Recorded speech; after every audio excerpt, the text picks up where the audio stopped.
하나님 말씀 함께 보도록 하겠습니다. 오늘 우리가 함께 볼 하나님 말씀은 데살로니가 전서 5장 16절부터 18절까지 말씀입니다. 데살로니가 전서 5장 16절부터 18절까지 말씀, 우리 다 같이 한 목소리로 말씀 함께 보도록 하겠습니다. 항상 기뻐하라, 쉬지 말고 기도하라, 범사에 감사하라. 이것이 그리스도 예수 안에서 너희를 향하신 하나님의 뜻이니라.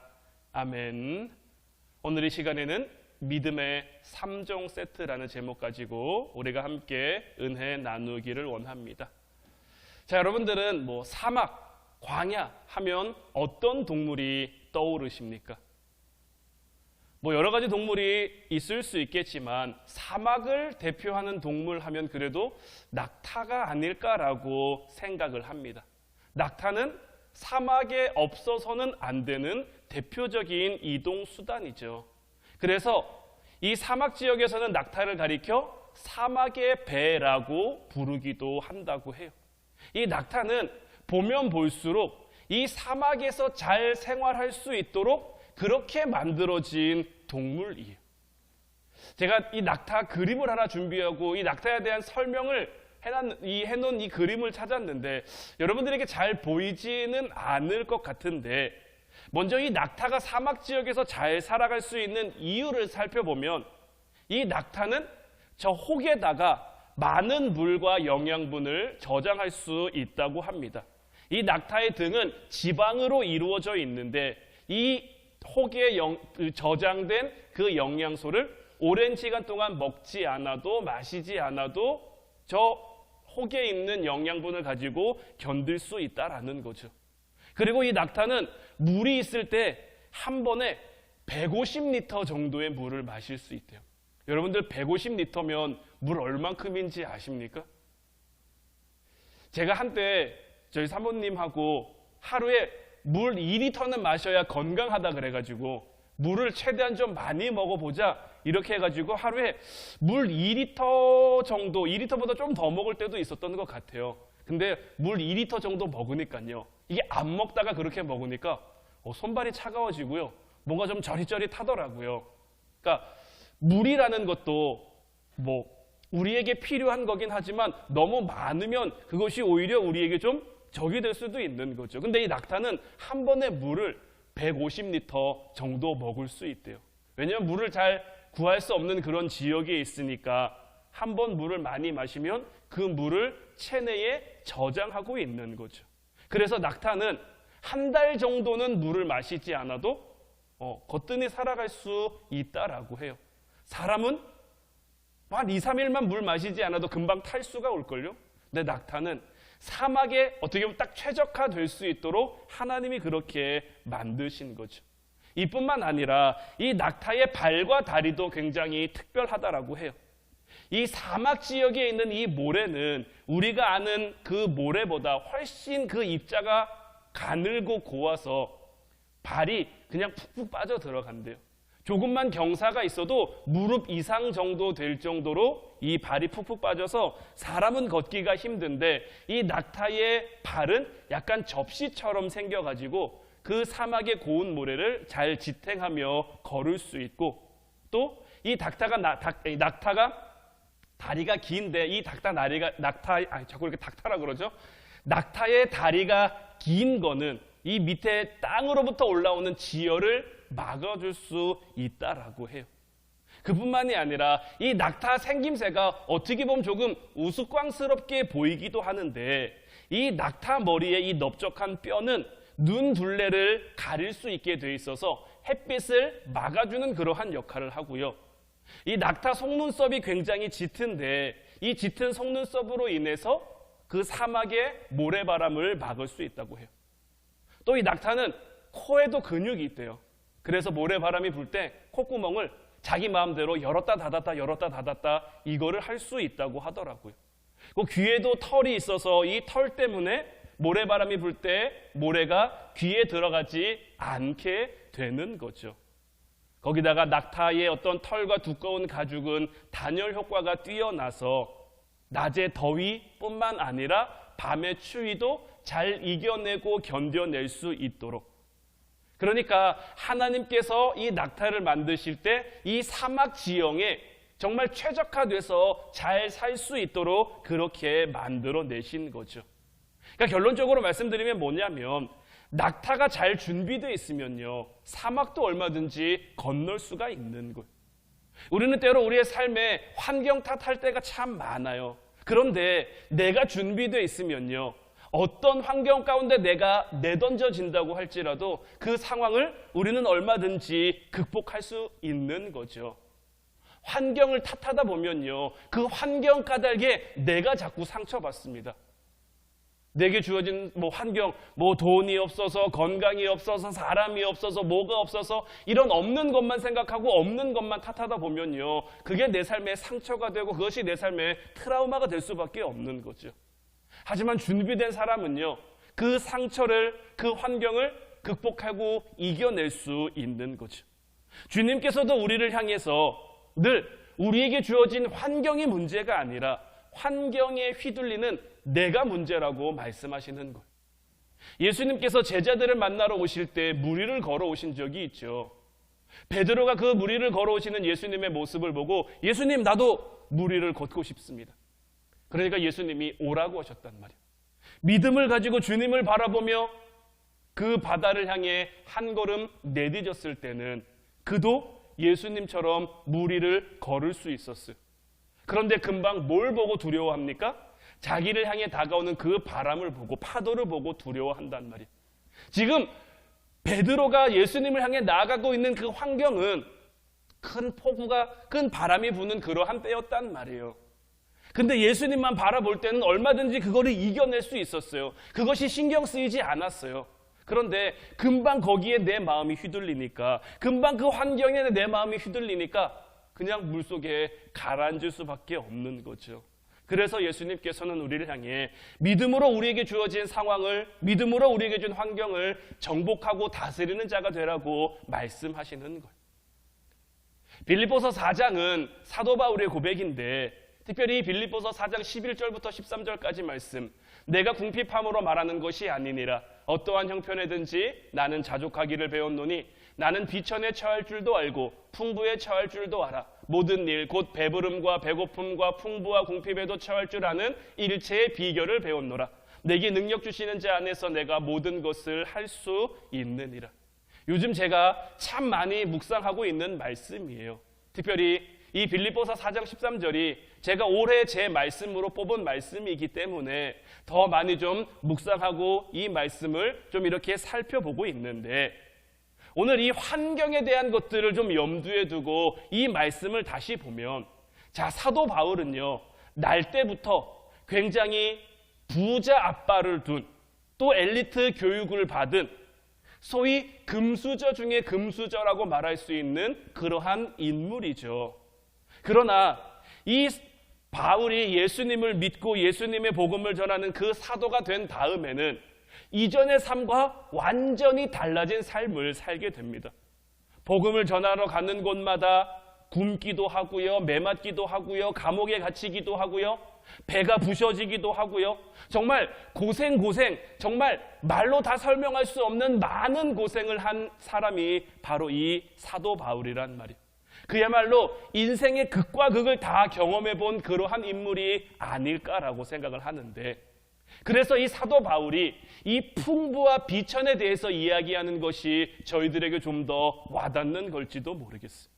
이 사도 바울은 이 풍부와 비천함에 대해서 말하기를 항상 밀물과 썰물처럼 우리의 삶 가운데 교차하면서 찾아온다라는 거예요.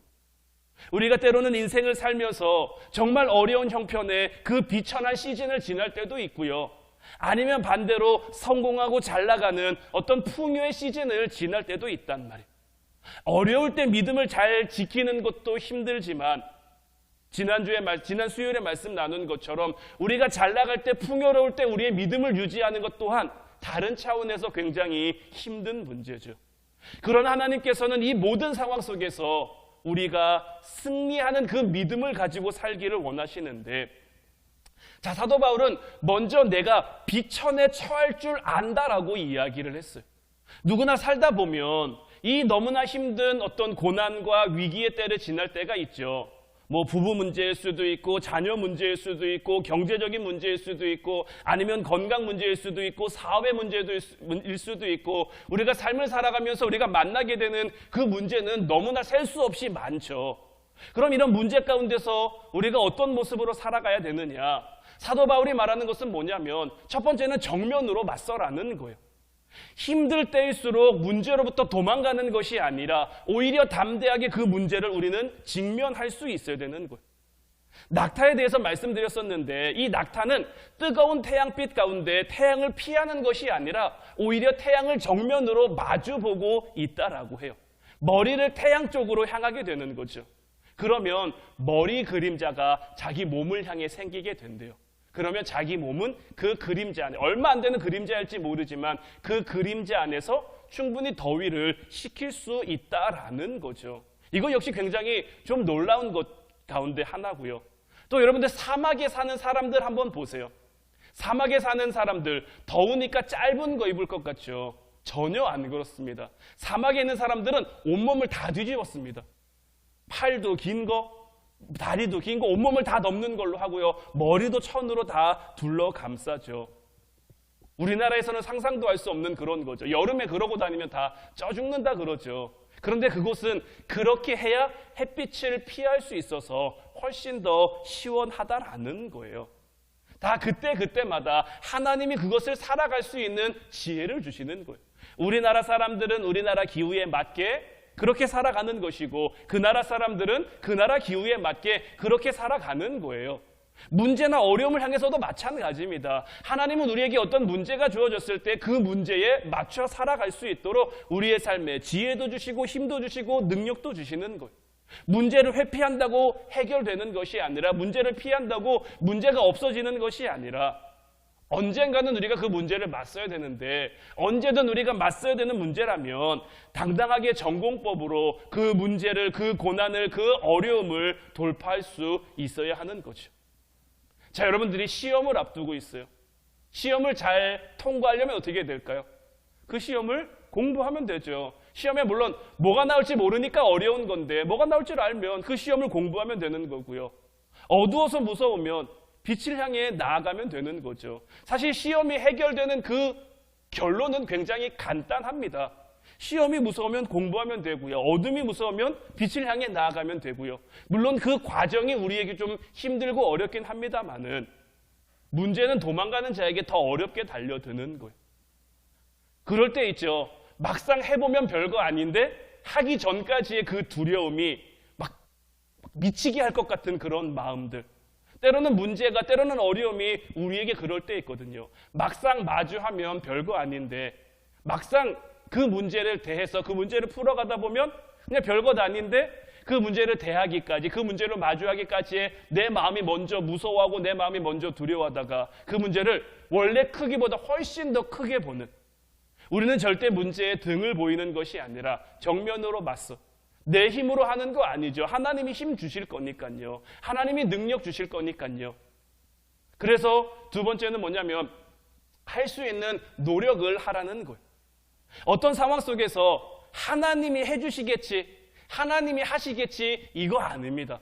하나님이 해주시지만 누구를 통해 합니까? 나를 통해 하시는 거예요. 하나님이 이스라엘 백성들에게 가나안 땅 주셨지만 거기까지 누가 가야 됩니까?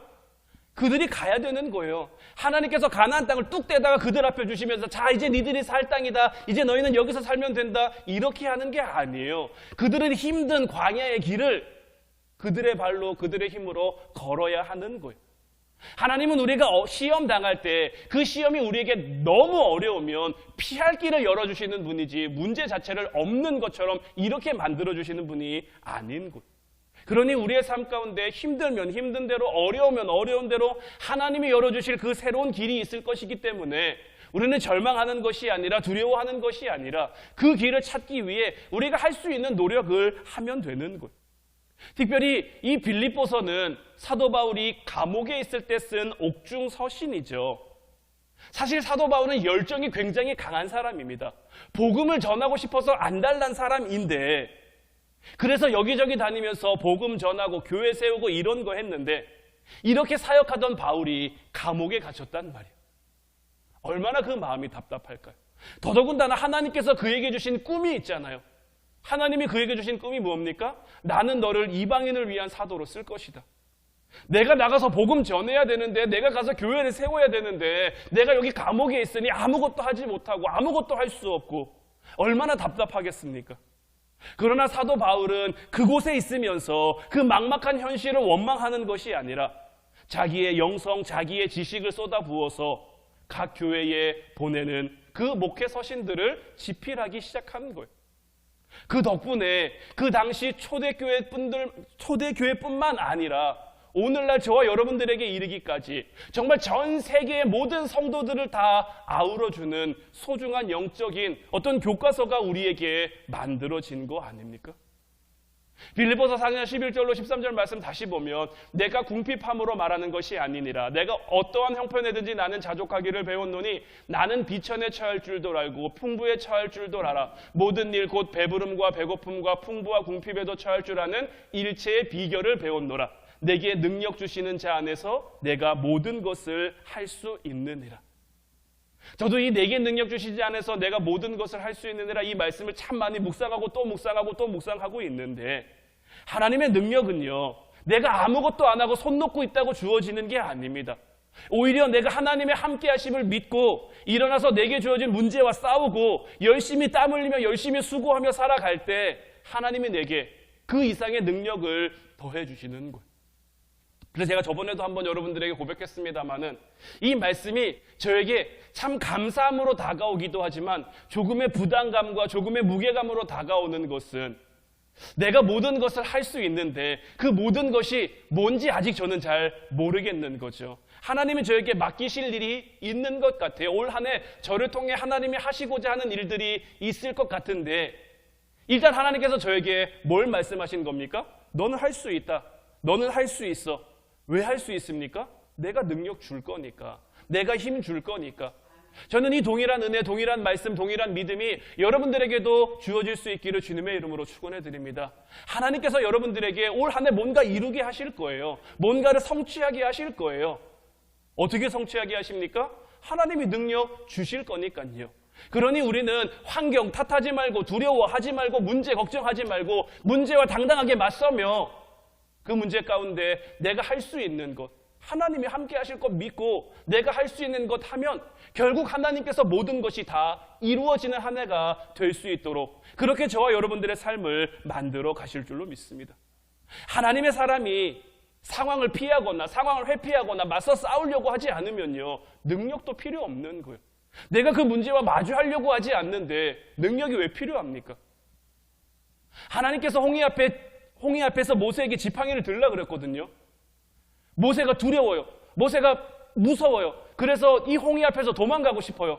그러면은 모세를 통해서 하나님의 그 역사하심이 나타날까요? 모세를 통해서 하나님이 나타날까요? 전혀 그렇지 않죠.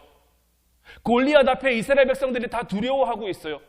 다윗이 나가 싸워야 되는데 다윗이 두려워요. 다윗이 무서워요. 나가려고 하지 않아요. 싸우려고 하지 않아요. 그러면 그를 통해 하나님이 다윗을 이기게 할 수 있을까요? 전혀 아니에요. 큰 문제지만 어려운 문제지만 정말 쉽게 감당할 수 없는 문제지만 하나님의 함께 하심을 믿고 정말 내게 능력 주시는 자 안에서 내가 모든 것을 할 수 있다는 거 믿고 담대하게 지팡이를 드니까 담대하게 물맷돌 5개 들고 나아가니까 위대한 승리, 위대한 하나님의 기적을 만들어낼 수 있잖아요. 우리의 능력이 충분치 않다라는 거 저도 알지만 우리도 알지만 하나님도 알아요. 우리가 얼마나 약한 존재입니까? 우리가 얼마나 부족한 존재입니까? 우리의 이런 부족함, 우리의 이런 연약함, 우리의 이런 나약함 하나님 다 알고 계세요. 하지만 그럼에도 문제 가운데 우리를 세우시는 거예요. 왜 그렇습니까? 우리의 약함 가운데 함께 하시는 그 하나님, 우리의 부족함 가운데 역사하시는 그 하나님을 발견해야, 그 하나님을 깨달아야 내가 어떤 상황 속에서도 그것을 체험으로 알아, 체험으로 깨달아야 내 삶으로 그것을 배워야 어떤 상황 가운데서도 두려워하지 않고 무서워하지 않고 담대히 도전하며 나갈 수 있게 되는 거잖아요. 고난이 우리의 삶에 유익이 될 수 있는 것이 바로 이러한 이유인 거예요. 그 고난 가운데 나와 함께 하시는 하나님, 문제 가운데 나와 함께 하시는 하나님, 그걸 내가 자꾸 배우고 깨달아야 내가 그걸 해내는 거죠.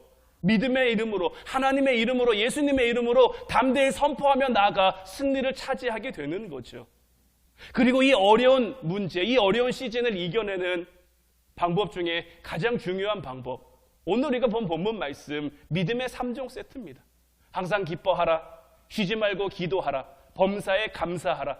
이것이 그리스도 예수 안에서 너희를 향하신 하나님의 뜻이니라.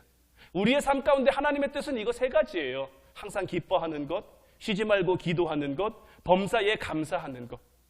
좋을 때 기뻐하는 건요, 누구나 다 할 수 있습니다. 예수님 믿든 안 믿든, 하나님 믿든 안 믿든 다 좋을 때 기뻐하는 건 누구나 할 수 있어요. 그런데 이 항상 기뻐하는 것은 좋을 때든지 나쁠 때든지 그 상황을 초월해서 기뻐하는 건데, 우리가 모든 상황을 초월해서 기뻐할 수 있으려면 그 어려운 상황, 그 힘든 상황, 어떻게 보면 기뻐할 수 없는 그 상황 속에 숨겨진 우리가 모르는 하나님의 역사하심, 우리가 모르는 하나님의 일하심을 볼 수 있어야 되는 거예요. 근데 그게 쉽게 우리 눈에 보이지 않죠. 그게 우리 눈에 쉽게 안 보이니까 뭐 해야 됩니까? 기도해야죠. 항상 기뻐하기 위해서는 쉬지 말고 기도해야 되는 거예요. 쉬지 말고 기도해야 우리가 그 하나님의 역사하심을 깨달을 수 있는 거예요. 쉬지 말고 기도해야 된다는 것은 그만큼 기도에 우리의 삶에 충분한 시간을 투자해야 한다는 것을 말하는데, 특별히 기도할 때 우리 하나님 생각 많이 해야 돼요. 물론 문제를 가지고 기도하죠. 어려움 가지고 기도하죠. 그러다 보면 문제를 아예 생각하지 않을 수는 없죠. 어려움을 아예 생각하지 않을 수는 없지만 그래도 그보다 하나님을 우리는 더 생각해야 되는 거예요. 이 문제보다 하나님이 더 크잖아요. 문제가 나한테 어려운 거지 하나님한테 어려운 거 아니잖아요. 이 문제가 나한테나 큰 거지 하나님한테 큰 거 아니잖아요. 그러니 하나님이 하시겠다, 하나님이 이루시겠다, 하나님이 해결하시겠다, 그 결제만 우리한테 딱 떨어지면 모든 상황은 다 종료인 거잖아요. 그래서 우리가 문제 가지고 기도할 때도 하나님 문제만 기도하고 문제만 바라보고 문제만 쳐다보다가 문제만 외치다가 돌아오는 게 아니라 그것을 이루실 그 하나님, 나와 함께 하실 하나님, 나에게 이 문제를 통해서 하나님의 뜻을 깨닫게 하실 그 하나님을 더 많이 만나야 되는 거죠. 사실 기도는요, 우리가 하나님과 만나는 거고 하나님과 대화하는 거잖아요. 여러분들이 어려움을 가지고 누군가를 만났어요. 물론 그 어려움을 위해서 그 어려운 문제를 얘기하죠. 그 얘기하고 해야겠지만 그 문제를 해결해 줄 만한 사람이 내가 해결해 줄게 했단 말이에요. 그런데 진짜 해결해 줄 거야? 진짜 해결해 줄 거야? 정말 해결해 줄 거야? 묻고 또 묻고 또 묻고 또 묻고 또 물으면 내가 그 사람이 문제를 해결해 줄 거라는 것을 믿는 겁니까? 못 믿는 겁니까? 못 믿는 거죠. 하나님에게도 마찬가지인 거예요. 하나님이 이 문제를 통해서 이 문제를 주신 것도 하나님의 뜻이 있는 거지만 이 문제를 해결해 주실 수 있는 것도 하나님이고, 내가 이 문제 가운데 내게 주신 그 뜻을 깨닫기만 하면 그 문제는 끝나는 거예요. 그러다 보니 우리는 자꾸 문제 가지고 하나님 앞에 기도할 때 문제만 바라볼 것 아니라 그 문제를 해결해 주실, 이 문제를 통해 나를 성장시키고 나를 만들어 가실 그 하나님을 묵상하고 하나님을 만날 수 있게 되는 거죠. 그리고 이렇게 항상 기뻐하는, 쉬지 않고 기도하는 그 상황이, 모든 내 삶에 주어진 모든 상황이 하나님의 섭리하심 가운데 있음을 내가 깨닫기 시작하면 그때부터 뭐가 나옵니까? 당연히 감사가 나올 수밖에 없죠. 힘들어도 감사, 어려워도 감사, 기뻐도 감사, 좋아도 감사. 왜냐하면 내 모든 삶이 하나님의 함께 하심에 있으니까 감사 안 할 수가 없는 거예요. 우리는 우리 삶 가운데 살아서 역사하시는 하나님을 만나고 하나님을 발견하면 나도 모르게 절로 감사가 고백되어지는 거예요. 그리고 이 감사는요, 우리를 향한 그 축복의 문, 은혜의 문, 기적의 문을 열게 하는 거예요. 얼마 전에 우리가 함께 나눈 말씀이죠. 이스라엘 백성들이 정말 바짝 말라버린 그 불의 우물 앞에서 뭐 했습니까? 찬양했잖아요. 찬양. 하나님을 믿으며 하나님을 붙잡으며 믿음으로 감사하며 하나님 앞에 기도했단 말이에요. 감사하지 못할 만큼 어려운 상황이었지만, 감사하지 못할 만큼 힘든 상황이었지만 그들은 감사를 하나님 앞에 선포했고 믿음을 하나님 앞에 선포했고, 그 결과 하나님의 기적이, 하나님의 놀라움이 그들 가운데 나타나게 됐고, 그렇게 열려진 그 문으로 말미암아 그들은 가나안 땅에 들어갈 수 있게 된 거예요. 이제 바라기는 정말 항상 기뻐하고 쉬지 말고 기도하고 범사에 감사하는 것, 이거 한 가지를 따로 떼놓고 우리의 삶 가운데 생각하는 게 아니라 기뻐하는 것도 어렵고, 기도하는 것도 어렵고, 감사하는 것도 어렵고, 다 어렵고 이렇게 어려운 것으로만 보는 것이 아니라 이 세 가지를 하나의 세트로 그냥 묶어버리는 거예요. 내가 하나님을 믿으면 당연히 기뻐할 수 있고, 기뻐하며 살기 위해 기도해야 되고, 기도하면 감사하게 되고, 이것이 정말 여러분들의 삶에 정말 하나의 세트로 이렇게 묶어져서 하나를 하면 다른 두 개가 당연히 따라오는 그런 삶을 이루어가는 여러분들 될 수 있기를 주님의 이름으로 축원해 드립니다. 우리가 이렇게 믿음의 3종 세트로 우리의 삶을 무장해 가면 이제 우리의 삶에는 걱정될 게 없는 거예요. 두려울 게 없는 거예요. 염려될 게 없는 거예요. 안 힘들어서 염려 안 되는 게 아니라, 안 어려워서 걱정 안 되는 게 아니라, 걱정이 와도 하나님이 이걸 통해 나를 키우실 것이고, 나를 성장하실 것이고, 이것을 통해 내게 또 다른 은혜를 주실 것이고, 또 문제 가운데서도 더 걱정 없는 건 뭡니까? 내게 능력 주시는 자 안에서 내가 모든 거 할 수 있잖아요. 내가 할 수 있는 거 하나님이 하게 하시는 거니까 이 또한 얼마나 감사합니까? 이제 이 믿음의 3종 세트를 올 한 해 여러분들의 삶을 통해, 여러분들의 가정을 통해, 우리 교회를 통해 이루어갈 수 있기를 주님의 이름으로 축원해 드립니다. 이제 우리 같이 찬양하고 기도하기 원하는데, 오늘 이 시간에는 이 나의 갈 길 다가도록 이 찬양 함께 고백했으면 좋겠어요. 우리는 이 믿음의 3종 세트를 언제까지 해야 됩니까? 내가 한 번 했다고, 두 번 했다고, 한 10번 잘했다고 끝나는 게 아니라 우리의 갈 길 다 갈 때까지 해야 되는 거잖아요. 힘들고 어려운 길일 수 있지만 그럼에도 우리에게 소망이 되는 것은 무엇입니까? 예수님이 우리의 삶을 인도하시니까요. 무슨 일을 만나도 만사 형통할 수 있도록, 나의 앞에 반석에서 샘물 나도록, 영영불을 우리의 입술을 통해 찬양이 고백되도록 하나님이 우리의 삶을 인도해 주시니까 이제 하나님, 내게 허락된 내 갈 길 다 가도록 주님 따라가겠습니다. 내게 맡겨진 이 길을 다 걸어가도록 주님과 함께 하겠습니다. 내게 맡겨진 이 길을 다 가는 동안 내가 이 믿음의 3종 세트, 하나님이 나를 향한 그 하나님의 뜻 내가 꼭 이루며 살겠습니다. 결단하고 기도하도록 하겠습니다.